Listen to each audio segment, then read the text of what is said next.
break down both at a time. The first one is ego. The second one is limiting belief systems. Those are the two main pieces that we're going to cover here today. And if we can get through those two main pieces, your old self is no longer going to try to protect you from becoming your new self. All right, so behind me, we have the ego, okay, the mask we wear in reality. So the first thing that the ego is going to do to try to stop you from changing, to try to get in the way, is personalization. Now, what do I mean by personalization? Think of it like this. So you know how when you're trying to change your life, and let's say you hit resistance, you run into blocks, whatever it may be, and then you have those negative thoughts like, I'm just not good enough. This happens every single time I try to change my life. Why does this always happen to me? Bad things always happen to me. You know exactly what I'm talking about. Well, when you have those negative thought patterns, right, you think that's who you are. And that's the trap right there. The ego is always trying to personalize things. It's always trying to identify with things. Because when it does that, it holds onto the grip of who you think you are. So that's trap number one, is remembering, or it's trap number one is thinking you are your thoughts. So when you have these negative thought patterns, when you have these negative ideas of yourself and you personalize with them, you identify with them, that's the trap. Because as soon as you do that, you collapse back to the identity of who you believe you are. So one of the first steps of change, which we're going to break down at the end here, is to no longer identify with the negative thought patterns that we have. It's to remember that you are not the ego and you're not even this identity. Those are aspects of you. Those are pieces of you. The real you is behind the mask itself. It's the observer. It's the one who's experiencing everything for all it is. If you've ever meditated before and you reach that space of pure presence, you realize that I am not my thoughts. I'm observing these thoughts all around me, but I'm not reacting to them. And that's number one, is personalization. That's how the ego tries to keep you stuck. Number two is reacting.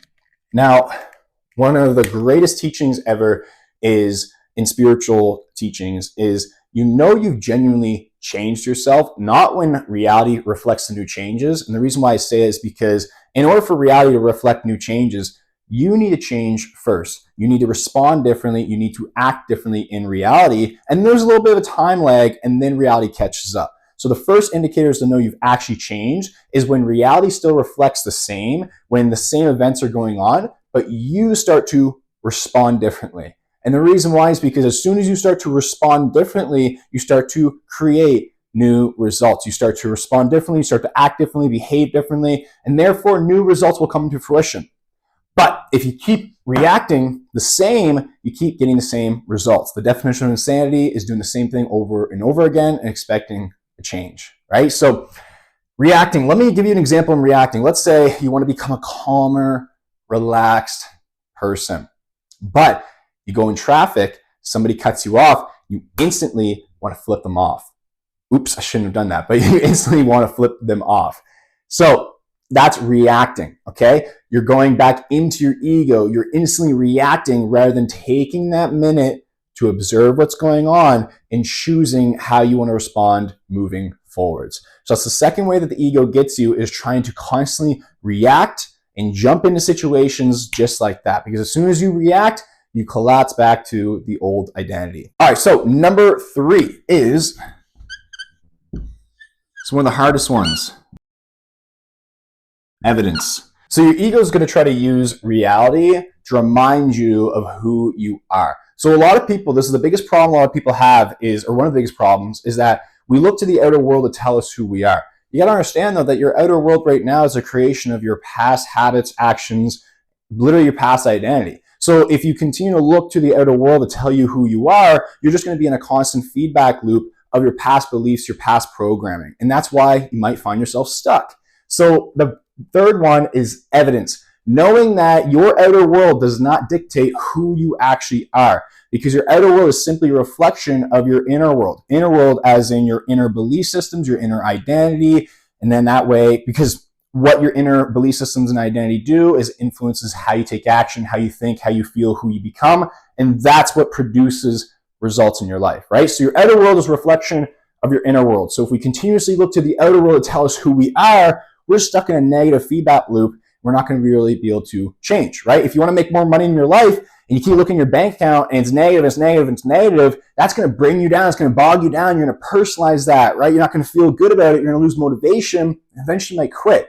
But if you remind yourself like, hey, this reflects my past, right? I'm going to keep an eye on my bank, but I'm going to keep working towards making more money. I'm going to keep working towards making more money. And you keep going, that's where you start to change. All right. So number 3 is evidence. It's trying to use evidence in reality to remind you of who you used to be. Let's move on to number 4. Number 4 comes down to our animal instincts. Change is a threat. So whenever you're trying to approach change and create change, your ego is going to constantly look at that as a threat for survival. And that's where you have the anxiety, you have the fear pop up, you have the doubt, you procrastinate. These are all pieces of self-sabotage. These are all pieces of basically your ego fighting for survival, because it knows that if you change, that means you change your identity, and therefore your ego, yourself, is changing. Your ego doesn't want that, right? It wants to protect identity. So whenever you are genuinely changing your life, your body, your animal self might go in that fight or flight, might go into survival mode. You might have anxiety, fast thinking, worrying, heavy breathing. Those are all pieces of survival. And if we get caught up in that mess, it's hard to change. It's hard to promote change and create change in our lives if we're always fighting survival mode, if we're always feeling anxious, if we're always having cloudy thoughts, because that's a part of being in survival mode. So that's number 4, is your ego looks at change as a threat. So that's the first piece to defeating your old self, is understanding the ego and the role it plays in trying to keep you stuck. Now, let's move on to number 2, the limiting belief systems.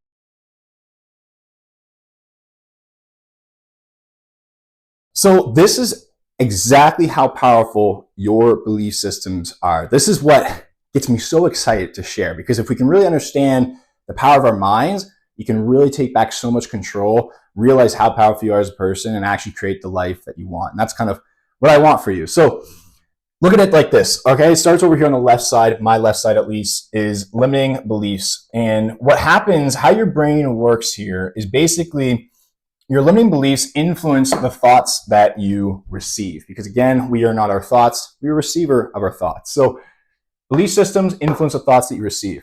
Second thing is emotions. You might think emotions are random, but your emotions, actually, you can never feel an emotion randomly. You have to have an interpretation of an event, or you have to give some sort of meaning in order to feel an emotion. And how you interpret things, your perspective, the meaning you give to the situations happening in your life, because reality itself is neutral. Without our personal perspective and meaning, everything's just happening, right? So how you give things meaning, how you interpret things, comes from your belief systems. So your belief systems dictate basically the thoughts that you receive, the emotions that you feel, your emotional state.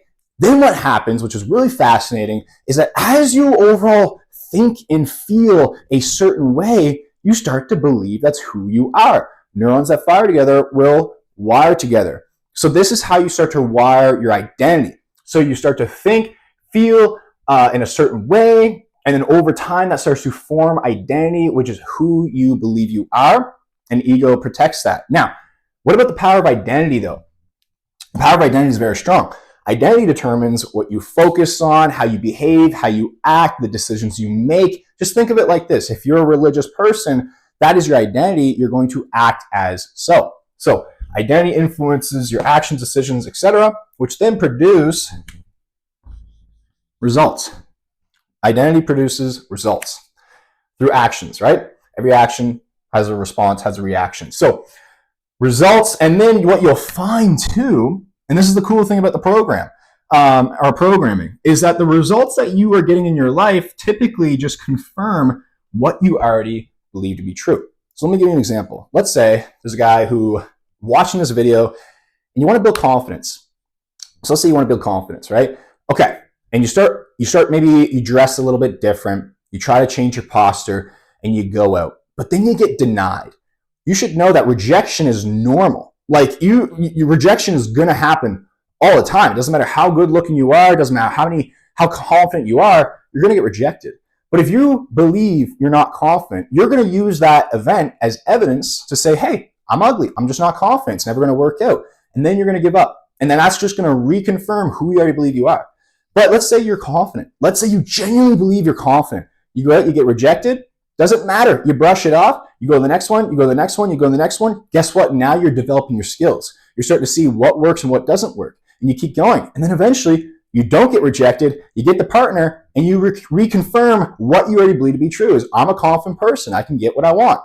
See how crazy it can work. Like that just blows my mind. The power of your mind, your belief systems can really dictate your future and just your reality experience overall. So this is how your limiting beliefs stop you from change though. Because here's what most people do. And it's why they give up. It's why they fail. It's why they burn out. And it's nothing wrong with the individual themselves. It's just because we don't have a proper framework, a methodology to actually go about this, which is exactly what I'm showing you, what I'm creating for you.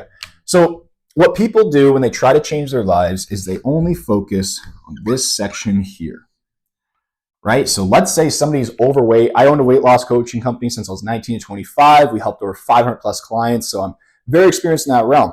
And let's say somebody wants to lose weight, right? You're in a lot of pain. You hate how you feel. You got health issues. What do you usually do? You start to immediately change the way you're taking action. You follow a diet plan. You'll go to the gym. You'll sign up. But then statistically, what happens, 90% of people who lose weight gain it all back. Why? The reason why is because we're so heavily focused on actions, but we don't change identity.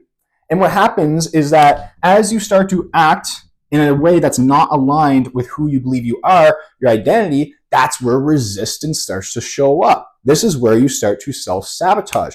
You start to slow down. You start to lose motivation because you're acting out of alignment with who you believe you are. It's not because you as a person's lazy or undisciplined. It's none of that crap that we typically think it is. It's simply you're going against your natural operating system. So eventually you're going to run out of gas. And when a car runs out of gas, what does it do? It stops. So that's what happens. And then we give up. We self-sabotage. Those are the results. And it confirms who we believe we are, whatever beliefs we have that are keeping us unhealthy, overweight, etc. for that example. So that's one of the biggest mistakes people make is they're too heavily focused on actions, but they're not as focused on the identity, the operating system that's going to drive the actions naturally. So that's one of the pieces on how our limiting beliefs stops us. But other ways, again, is that your limiting beliefs, your brain's always trying to find evidence for it. So let's say you're trying to change your life. And let's say, for example, you want to make more money in your life, but you have limiting belief systems like money's hard to make. Well, guess what? Money's going to be so hard to make for you. But you have to question that belief because is that universally true? You could go to scratch off a lotto ticket and win millions of dollars that easy. Okay? If money was actually hard to make, if that was a universal truth, and this is why it's so important to know the truth versus personal truth. But if money was actually hard to make and that was universal truth, concrete workers would be the richest people in the world. Guess what? They're not. So hard work does not, money does not mean, to make money, it doesn't mean you have to work extremely hard. That's a limiting belief. But if you believe that to be true, guess what? You're finding evidence for that and you're experiencing that in your personal reality and you're probably watching this saying, dude, I don't know what you're talking about. It's been so hard for me. Check your belief systems because your belief system supports you unconditionally. So if you want to continue to believe that, even though it's not universally true, awesome. Your belief systems will serve you. They will make you think in ways, in limited ways, on how to make money, on ways on how to spend all your time and effort and physical effort to make money. Same thing with your identity. It'll be who you are, how you function, how you act, how you behave. All of that is encompassed. And that's the results you're going to get.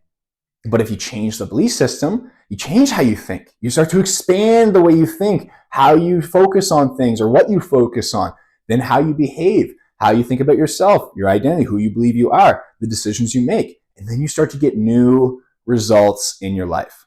So that's number 2 is limiting belief systems and how they get in the way when we're trying to change our lives. Your old belief systems can't come with you into your new life. So now I'm going to give you 5 practical steps that you can take from here today on how to actually move forwards with this to create lasting change. Let's dive in. So step number 1 is becoming the observer of your life. Now what I mean by that is you want to think of it like this.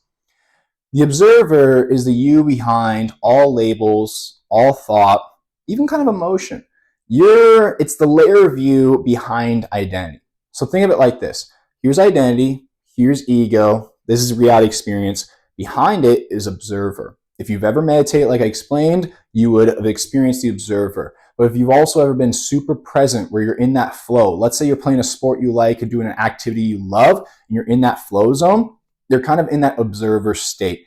Now, this is why they always say that suffering doesn't exist in the present moment. Suffering exists within the mind, right? The past, the future. When you're fully present, when you're fully being the observer, there's no such thing because you let go of all these labels and constructs and ideas of yourself. So first step to actually making a change is you want to separate yourself from this ego construct, from this identity. Realize that it's not actually you. This is one of the hardest things that people have because they have so much evidence from their past that tells them that this is who they are, that they're so bought into it. What I would suggest to you is that if this is disempowering and negative, then why would you keep thinking and feeling that way? Why would you want to keep buying into that way? This is why they often say you have to be a little delusional to change. The reason why is because reality completely reflects something different than who you actually want to be. So you got to kind of ignore reality and adopt this new role, this new character, and then eventually you become them, you act like them, and then you create change. But side note, if you worry about what people think, you're not going to do that. Just saying. So number one, observer. Okay? Practice becoming the observer of your life. Not only is this going to help you get your power back, realizing who you actually are, but number two is that it's also going to help you stop reacting. Because remember, ego likes to react. So for example, I was talking to someone who struggles with addiction. They talked about how the addiction is just banging on their mind and it takes over their entire world. And then they keep snapping and giving in.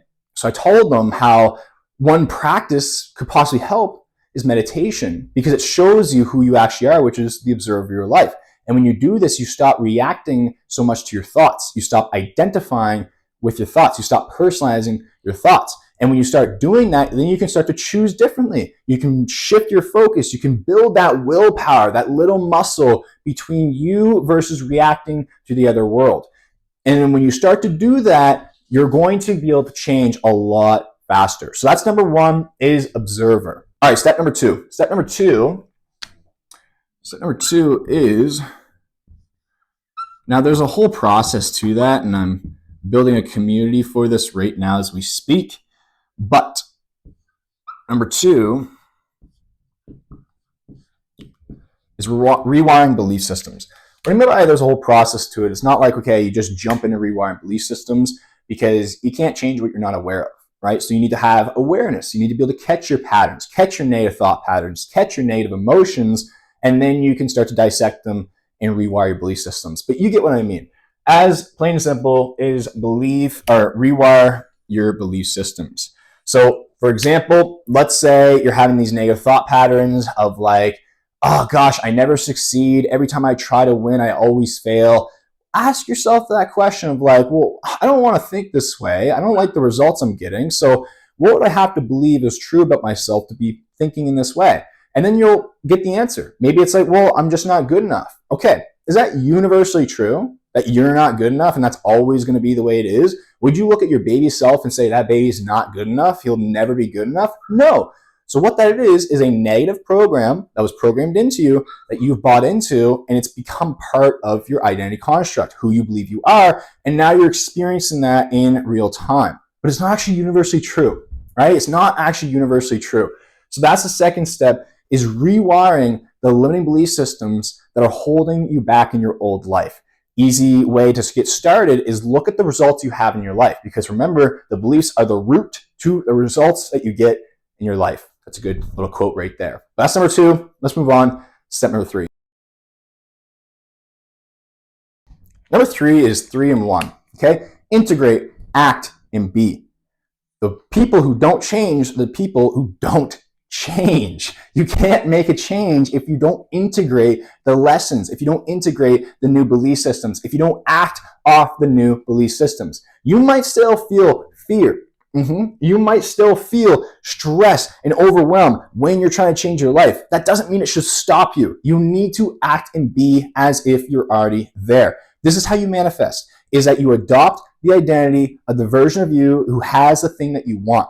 Then you act and you step into that state, and you keep doing it over and over and over and over again. And you find yourself in the right opportunities. You find yourself getting aligned results with the thing that you desire. You have to act as them. You have to be as them. Part of that means that you need to stop reacting to outer reality who's reflecting the old self, right? That's the power of non-reaction. That goes into the idea of connected, not attached, non-reactive. Understand that as within, so without. Universal laws, or principles, I could say too. But number 3 is, anyways, it's integrate, act, and be. You actually need to integrate these changes and be them now. All right, number 4. Number 4 is resistance is good. So as you're working on changing yourself, challenges are always going to pop up. These are good. These are for you. See that belief system? You want to believe that everything's happening for you. Because when you have that perspective, every situation and obstacle that you run into, you're going to have the right viewpoint on it, and you're going to find the lesson, you're going to change, you're going to adapt, you're going to do whatever you got to do to keep moving forwards. So you want to make sure that when you do hit resistance in your life, to not react to it, to not collapse, to view it as just a part that's adding on to this journey. It's a part of the journey, right? Imagine you have to build a staircase to get to the top, and the top is the change that you want. That resistance is just another step.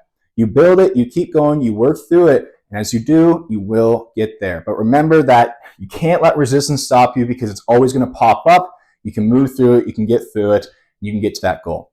All right, guys, that is the training for today. So I guess there's 4 main steps here for you all. But if you did enjoy this training, make sure that you subscribe for more. And again, I'm building a brand new community, which will be coming out here soon. So keep updated for that. But thank you so much for being here. I hope this helps you, and keep rising up.